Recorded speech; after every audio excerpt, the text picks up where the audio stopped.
In the year 03 AD, a man named Wang Mang sat in a Chinese palace and made a decision that would change history forever. He wasn't a warrior. He wasn't born a king. But through cunning, patience, and brilliant manipulation, he would soon become the most powerful person in the world, and his actions would tear apart an entire empire. This is the story of how one ambitious bureaucrat hijacked a 200-year-old dynasty and nearly destroyed it. The Han Dynasty had ruled China for nearly 2 centuries. It was the longest, most successful empire the world had ever seen. Chinese innovation, trade, art, and philosophy flourished under Han rule. The Silk Road connected China to distant lands. Scholars debated ideas that would echo through the ages. But by 03 AD, cracks were appearing in this magnificent structure, and one man knew exactly how to exploit them. Wang Mang was born into an influential family. His mother was the sister of an empress. This connection gave him access to power that most people could never dream of. Unlike other ambitious nobles who sought military glory, Wang Mang understood something far more valuable: politics. He knew that in a weakening empire, the person who could control the narrative and the succession of power would ultimately hold the throne. The Han Dynasty in 03 AD was ruled by a young emperor surrounded by corruption. Court officials plotted against each other constantly. The imperial family was splintered by infighting. Local warlords grew stronger. The common people suffered from taxes and poor harvests. The system that had worked so brilliantly for 200 years was breaking down, and nobody seemed able to fix it. Into this chaos stepped Wang Mang. He wasn't loud or aggressive. Instead, he was deliberate and measured. He surrounded himself with loyal followers and slowly began to take more responsibility within the government. He accumulated power like a man stacking bricks, one at a time, each one so small that nobody paid serious attention until he had built a tower taller than the palace itself. By the year 03 AD, Wang Mang had become the most influential person at court, even though the emperor was technically still in charge. This is where our story truly begins. What Wang Mang did in the years that followed would shock the world. But first, let's understand exactly how he got here.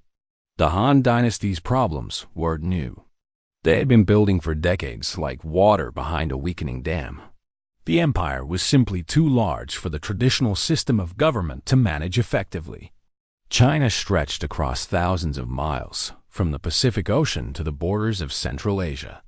Communicating across such distances took weeks or months. Controlling local provinces from the capital was nearly impossible. Economically, the empire was bleeding money.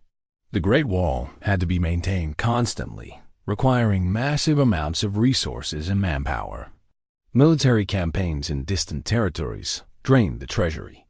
The Silk Road brought wealth, but it also brought complexity and security challenges. Bandits attacked trade caravans. Foreign invaders threatened the borders. The cost of maintaining all of this fell on the shoulders of the common people through taxes. By 03 AD, peasants were desperate. Harvests had failed in several regions. Starvation was widespread in some areas. Families were selling their children into slavery just to survive. Meanwhile, the wealthy elite in the capital lived in luxury, seemingly disconnected from the suffering happening across the empire. This created a dangerous divide between the rich and poor, and tensions were rising. Within the imperial court itself, problems were equally serious. The emperor, during much of the early Han, had been strong and capable. But by 03 AD, the throne was occupied by young, inexperienced rulers. These young emperors were easily influenced by their advisors and their mothers' families. Instead of having one clear leader making decisions, the empire had multiple power centers all fighting for control. This created paralysis. Important decisions couldn't be made because different factions blocked each other. Corruption had become routine. Officials enriched themselves rather than serving the people. Bribery was necessary to accomplish anything in government. Local administrators collected taxes and never sent them to the capital. Entire regions became semi-independent, ruled by powerful families rather than imperial officials. The central government's authority was eroding with every passing year. Nature itself seemed to be turning against the Han. Rivers flooded at catastrophic levels. Droughts killed crops and livestock. Locusts swarmed across farmland. These natural disasters were interpreted by common people as signs that the government had lost the mandate of heaven. The traditional Chinese belief that heaven approved of a ruler's right to govern. When disasters happened, people questioned whether the emperor was still worthy to rule. Wang Mang entered this fractured world with significant advantages that few others possessed.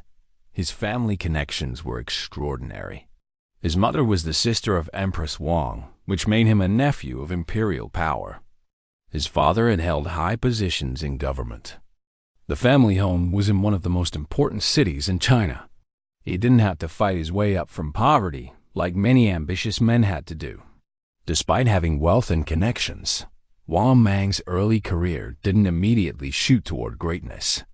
He held various government positions, but nothing particularly remarkable.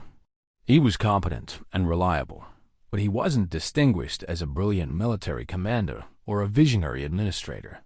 What made Wang Mang different from other officials was his understanding of people and his willingness to wait patiently for opportunity. Wang Mang studied the classics obsessively.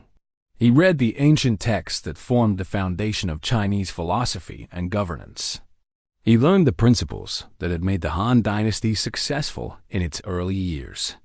More importantly, he understood the ideology of Confucianism, the philosophy that emphasized loyalty, duty, and moral virtue in government. This knowledge became his greatest weapon. While other ambitious men plotted openly for power, Wang Mang cultivated an image of virtue and selflessness. He gave gifts to officials. He sponsored scholars. He spoke eloquently about restoring the empire to its former glory. He quoted the classics and spoke about the need for moral leadership. Among the educated elite who actually controlled the empire's direction, Wang Mang became increasingly respected and admired. His real genius was understanding that in Chinese government, ideology mattered as much as military strength. If he could convince people, and especially the influential people within the government, that he represented the restoration of proper governance and virtue, they would support him. The Chinese bureaucratic system wasn't built to reject a man who claimed to serve the people and restore moral order. By the time Wang Mang reached his middle years, he had positioned himself at the center of power without appearing to seek it aggressively. When the aging Empress Wang needed a trusted advisor, she turned to her nephew. When the young emperors needed guidance, Wang Mang was there. When conflicts arose between different factions, Wang Mang positioned himself as the bridge, the voice of reason and tradition. He had learned something crucial about power in a declining empire. You don't need an army if you control the narrative. You don't need military victory if you can convince people that you're the only one capable of saving them. Wang Mang was becoming the indispensable man.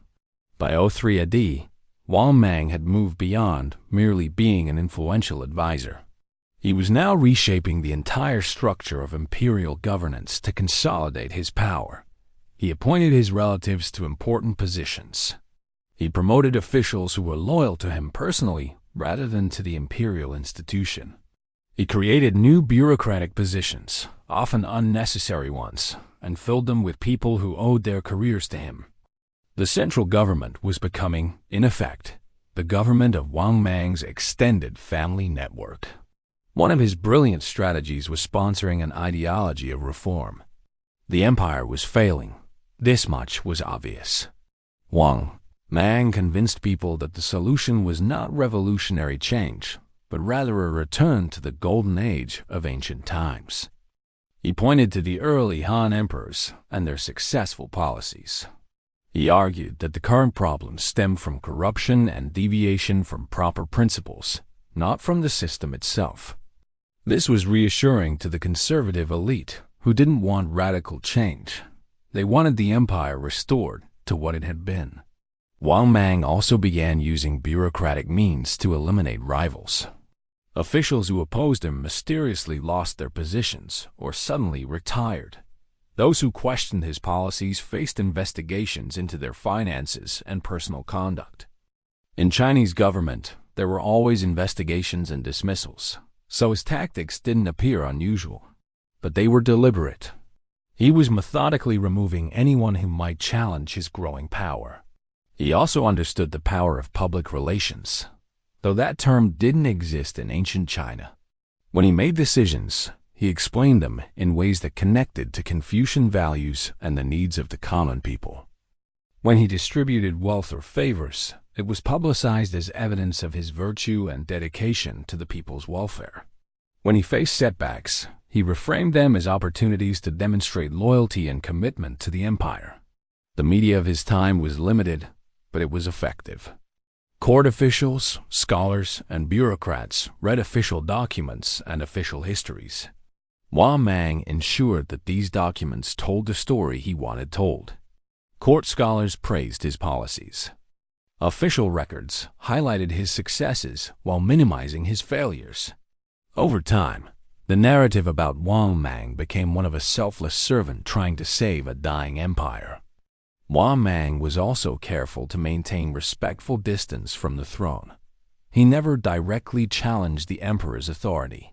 Instead, he positioned himself as the emperor's protector and advisor.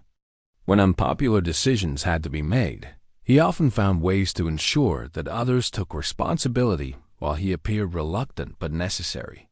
He was becoming indispensable by making himself seem like the only thing standing between the empire and complete chaos. The real turning point came when a series of young and weak emperors ascended to the throne. These rulers were vulnerable to influence in ways that previous strong emperors never would have been. Some were children when they took power. Others were intellectually limited. Wang Mang positioned himself as their guide and protector. He became what was called the regent, technically serving the emperor, while actually making most of the important decisions. Wang Mang's control over the young emperors was nearly total. He suggested which officials they should trust. He recommended which policies they should adopt. He even influenced whom they married. This was crucial because marriage alliances determined the succession and the distribution of power among various families. The emperors often didn't even realize they were being manipulated. They were told that Wang Mang was protecting them and preserving imperial authority. In reality, Wang Mang was using them as puppet rulers.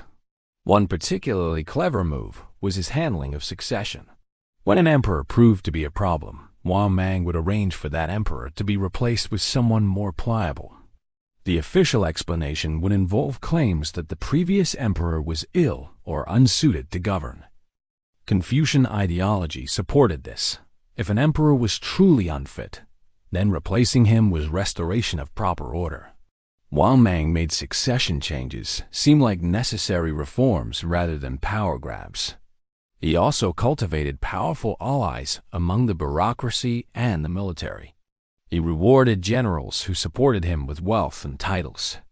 He appointed officials who were personally loyal to him rather than to the institution of imperial government. He created a parallel power structure that existed alongside the official imperial structure. On paper, the government still looked traditional and proper. In reality, Wang Mang had created a machine that responded to his commands. Wang Mang's most brilliant tactic was his management of the narrative about why the empire was failing. He never blamed the emperors. They were sacred after all, and blaming them would undermine the ideology of imperial rule that was the foundation of his power. Instead, he blamed corrupt officials and the legacy of poor governance from previous administrations. The solution, he argued, was his leadership and his systematic reform of the bureaucracy. By 03 AD, this system was in place. Wang Mang controlled the throne. He controlled the bureaucracy. He controlled the information about what was happening in the government. He controlled the succession of power. In every meaningful way, he held the real authority of the empire. even though the emperor was technically supreme. This arrangement couldn't last forever. Eventually, someone would challenge him or circumstances would force change. But for the moment, Wang Mang had achieved something remarkable. He had conquered the most powerful empire in the world without firing a shot. Wang Mang's grip on power would not last forever. In the years following 03 AD, the situation would deteriorate further. The natural disasters that plagued the empire intensified. Widespread famines led to massive population movements. People began to organize into bands of rebels and bandits. Some called themselves the Red Eyebrows or the Yellow Turbans. Religious and social movements that directly challenged Wang Mang's authority and his control of the government. What started as isolated rebellions would eventually become a systematic challenge to Wang Mang's rule. The empire fragmented into regions controlled by various warlords. By the year 23 AD, Wang Mang had lost control of the government he had so carefully constructed. He was overthrown and died in the capital, marking the end of his remarkable grip on power. The Han Dynasty would eventually be restored, but it was a Han Dynasty that had been fundamentally changed by the chaos of Wang Mang's reign and the years that followed. The significance of Wang Mang's story extends far beyond his own lifetime. He demonstrated something about how empires decline that remains relevant thousands of years later. A weakening system can be exploited by ambitious individuals. Corruption and incompetence at the center of government can be masked by rhetoric and ideological appeals. Power can be consolidated through bureaucratic means without dramatic military action. But ultimately, no system of control built on manipulation and the suppression of genuine problems can last forever. Wang Mang's rise and fall also illustrates the complexity of governance in large empires. The emperor was supposed to be the supreme authority, but in reality, power was distributed among many officials and local elites. By positioning himself as the bridge between these different centers of power, Wang Mang was able to dominate them all. But when the system itself began to fail, when natural disasters and economic collapse made people desperate, no amount of bureaucratic skill could save him. For viewers in the United States, Wang Mang's story offers parallels to understand how institutions can be corrupted from within, how ambitious individuals can manipulate systems for personal gain, and how the health of any large institution depends on having leadership focused on the common good rather than personal power. The Han Dynasty's problems were not unique to ancient China. Every large organization, whether a government or a corporation or any other institution, faces the risk of being exploited by those who understand the machinery of power. By 03 AD, Wang Mang had tightened his grip on imperial power through years of patient manipulation. But he had also set in motion forces that would ultimately destroy him and destabilize the empire for decades. This is the paradox of power-seeking individuals in declining systems. By trying to control everything, they often accelerate the collapse they were trying to prevent. Wang Mang's story is a reminder that the exercise of power always has consequences that extend far beyond what anyone can predict or control.